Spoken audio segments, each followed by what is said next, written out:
우리에게 주신 하나님 말씀은 사도행전 10장 1절부터 23절입니다. 가이사랴에 고넬료라 하는 사람이 있으니 이달리아 부대라 하는 군대의 백부장이라.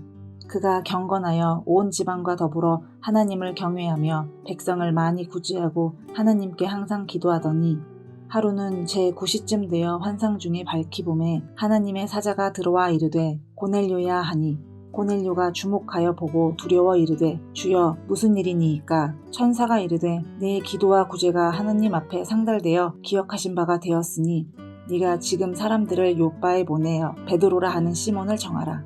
그는 무두장이 시몬의 집에 유숙하니 그 집은 해변에 있다 하더라. 마침 말하던 천사가 떠나매 고넬료가 집안 하인 둘과 부하 가운데 경건한 사람 하나를 불러 이 일을 다 이루고 요빠로 보내니라. 이튿날 그들이 길을 가다가 그 성에 가까이 갔을 그때에 베드로가 기도하려고 지붕에 올라가니 그 시각은 제6시더라. 그가 시장하여 먹고자 하매 사람들이 준비할 때에 황홀한 중에 하늘이 열리며 한 그릇이 내려오는 것을 보니 큰 보자기 같고 내 귀를 메어 땅에 들이웠더라. 그 안에는 땅에 있는 각종 네발 가진 짐승과 기는 것과 공중에 나는 것들이 있더라. 또 소리가 있으되 베드로야 일어나 잡아먹어라 하거늘 베드로가 이르되 주여 그럴 수 없나이다. 속되고 깨끗하지 아니한 것을 내가 결코 먹지 아니하였나이다 한데 또 두 번째 소리가 있으되 하나님께서 깨끗하게 하신 것을 네가 속되다 하지 말라 하더라. 이런 일이 3번 있은 후 그 그릇이 곧 하늘로 올려져 가니라.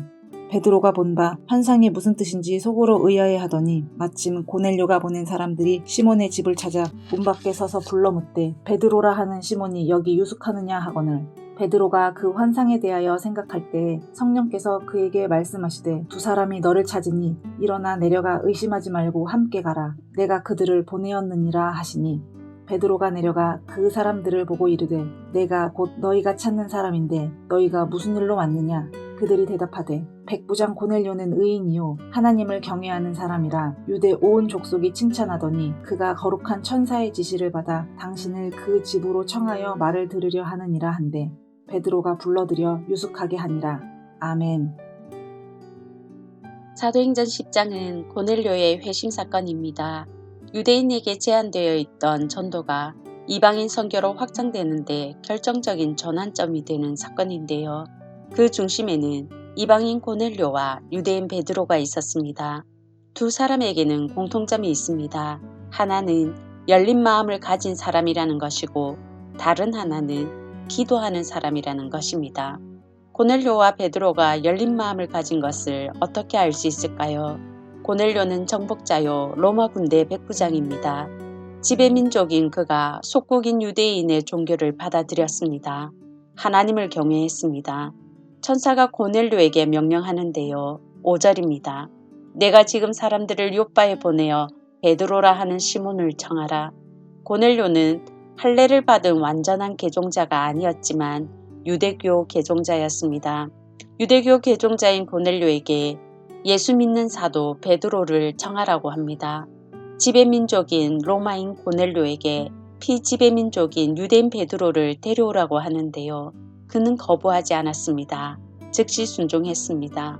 열린 마음을 가진 고넬료는 민족적인 편견이 없는 사람이었습니다. 베드로의 열린 마음은 그가 머문 처소를 보면 알 수 있습니다. 사도행전 9장 43절입니다. 베드로가 요빠에 여러 날이 있어 시몬이라 하는 무두장이의 집에서 머무니라. 무두장이는 우리나라의 백정처럼 멸시당하던 천민입니다. 죽은 짐승을 만지는 사람이기에 레위기의 정결법상 부정한 사람입니다. 사도인 베드로가 시내에는 살지 못해서 해변가에 살고 있는 천하고 부정한 무두장이 시몬의 집에서 여러 날을 지냈습니다. 갈 곳이 없어서가 아닙니다. 베드로가 죽은 다비다를 살린 곳이 요빠입니다.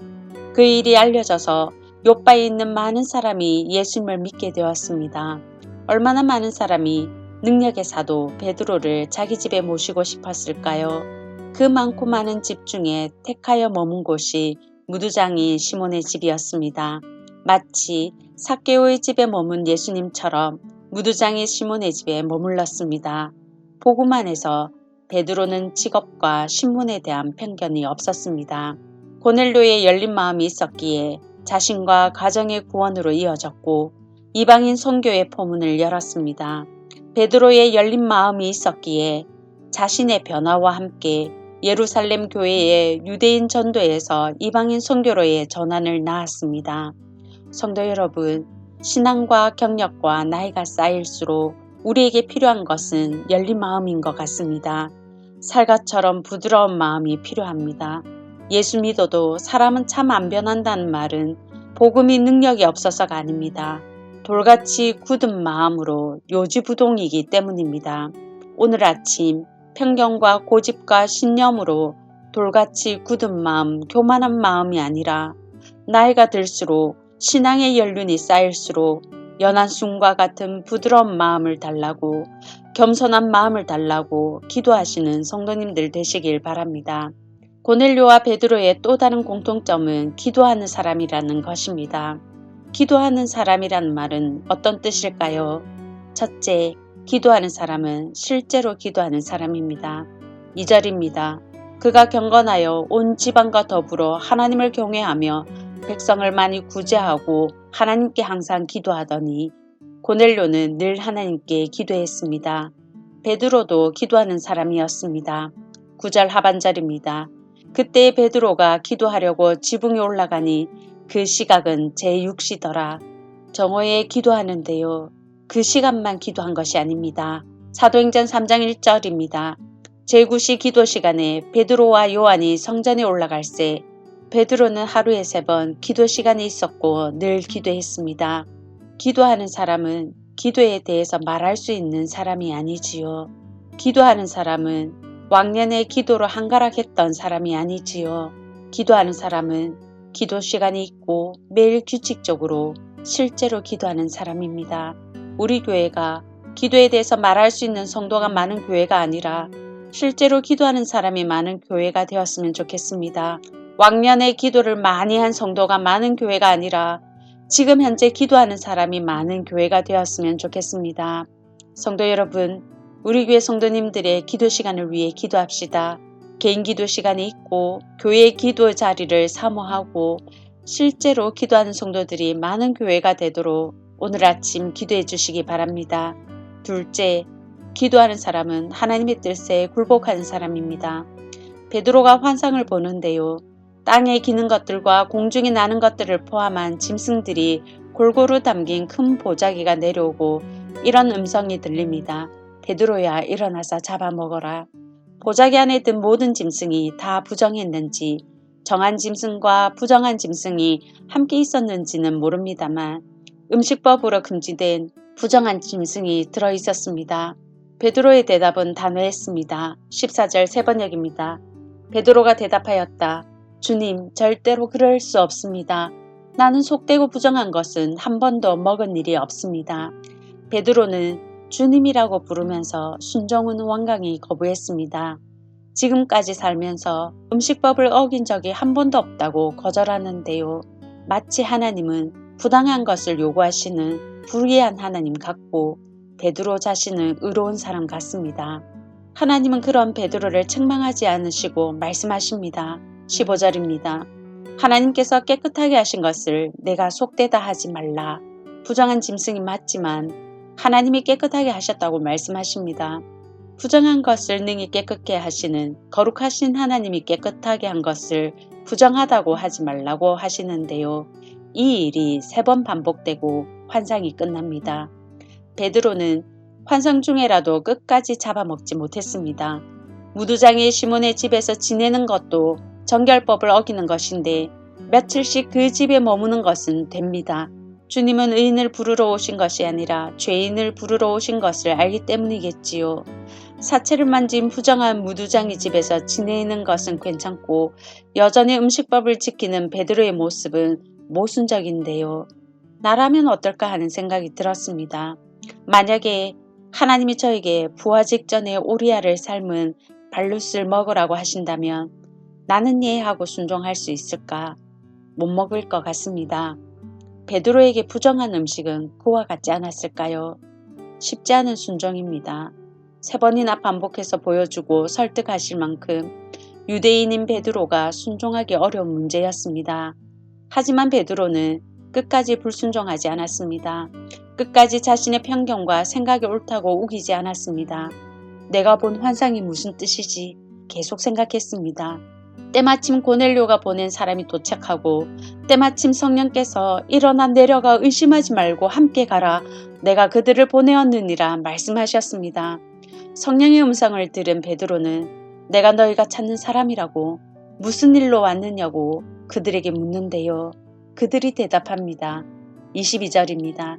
백부장 고넬료는 의인이요 하나님을 경외하는 사람이라 유대 온 족속이 칭찬하더니 그가 거룩한 천사의 지시를 받아 당신을 그 집으로 청하여 말을 들으려 하느니라. 이제야 베드로는 환상이 이해가 되었습니다. 아, 이방인이 구원에서 제외된 사람이 아니구나. 죄인인 나를 깨끗하게 하신 하나님이 이방인도 깨끗하게 하시는구나. 이방인도 유대인과 똑같이 전도하길 원하시는구나. 베드로는 알게 되었습니다. 결국 베드로는 하나님의 설복 앞에 굴복합니다. 23절 상반절 세번역입니다. 베드로가 불러들여 유숙하게 하니라. 이방인의 집에 가지도 않고 이방인을 집으로 초대하지도 않는 유대인인 베드로가 그들을 시몬의 집으로 불러들여 쉬게 합니다. 한 지붕 아래에 세 종류의 사람이 있습니다.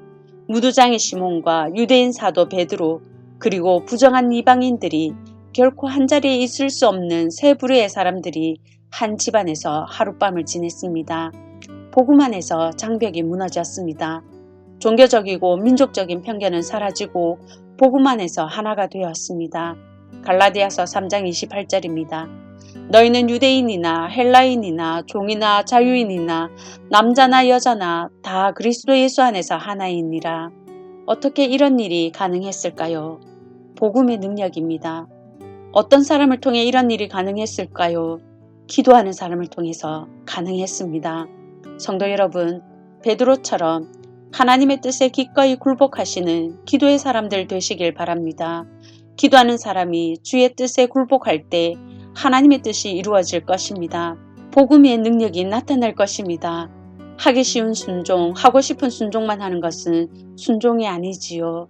정말 하기 힘든 순종이고 하기 싫은 순종이라고 해도 기도 시간에 나를 설복하시는 하나님께 설득되어 기꺼이 하나님의 뜻에 순종하시는 기도하는 사람, 기도의 사람들 되시길 바랍니다. 이제 오늘 들은 말씀과 교회를 위해 기도하시겠습니다. 첫째, 열린 마음으로 기도 시간에 실제로 기도하고 하나님의 뜻에 순복하는 기도하는 사람 되게 하소서. 둘째, 서문의 자녀들이 하나님을 모르는 다른 세대가 아니라 하나님을 알고 경험하는 다음 세대가 되게 하소서.